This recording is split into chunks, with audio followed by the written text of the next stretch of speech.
সকলকেই অনেক মিথ্যা ও কারচুপির পরিস্থিতির সম্মুখীন হতে হয়। অনেক ক্ষেত্রে এই পরিস্থিতির কাছে হার স্বীকারও করে নিতে হয়। তবে কি কারচুপি বা মিথ্যাচারের জালে জড়িয়ে গেলে সেখান থেকে উদ্ধার হওয়া অসম্ভব?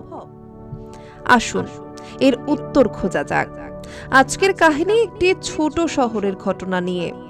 টাকা মানুষকে অন্ধ করে দেয়, কিন্তু এই ঘটনাটা আপনাকে শেখাবে কি করে এই জিনিস থেকে নিজেকে বাঁচাতে পারবেন। একটি ছোট ব্যবসার মালিক তার ব্যবসার জন্য এক মহাজনের কাছে যায়। সেই মহাজনের অনেক টাকা ছিল, আর টাকা আছে যার পৃথিবীতে সেই রাজত্ব করতে পারে। ওই মহাজনের বয়সটা অনেকটাই বেশি ছিল। ওই ছোট ব্যবসায়ী মহাজনের কাছে যখন টাকা ধার নেওয়ার জন্য যায়, মহাজন এক শর্তে টাকা দিতে রাজি হন।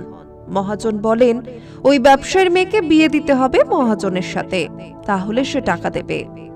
মহাজন বলেছিল যে সে একটি ব্যাগে 2টি পাথর রাখবে, একটি সাদা এবং একটি কালো।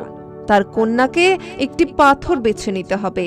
যদি কালো পাথরটি বেছে নেন তাহলে তার সব ঋণ মুছে ফেলা হবে, কিন্তু মহাজন তার মেয়েকে বিয়ে করবে। যদি সাদা পাথরটি বেছে নেন তাহলে ঋণ মুছে যাবে এবং মহাজন তার মেয়েকে আর বিয়ে করবে না।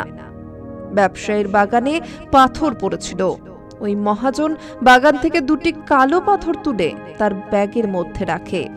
ওই মেয়েটি লক্ষ্য করল মহাজনের সমস্ত কর্মকাণ্ড। মহাজন ওই ব্যবসায়ীর মেয়েকে বললেন এখানে এসে একটা পাথর তুলে নিতে। ব্যবসায়ীর মেয়ে খুব চালাক ছিল। সে একটা সাদা পাথর তার হাতে নিয়ে সামনের দিকে এগিয়ে গেল। মেয়েটি যখন মহাজনের ব্যাগ থেকে একটি পাথর বার করলো, মহাজন হতবাক হয়ে গেছিল। মহাজন জানতো তার ব্যাগে 2টি কালো পাথর ছিল। ব্যবসায়ীর মেয়ের হাতে সাদা পাথর হওয়ায় মহাজন খুব লজ্জায়ও পড়ে যায়। মহাজন তার ব্যাগ থেকে পাথর আর বাইরে বার করতেও পারছে না, তার প্রতারণা সবার সামনে চলে আসবে বলে।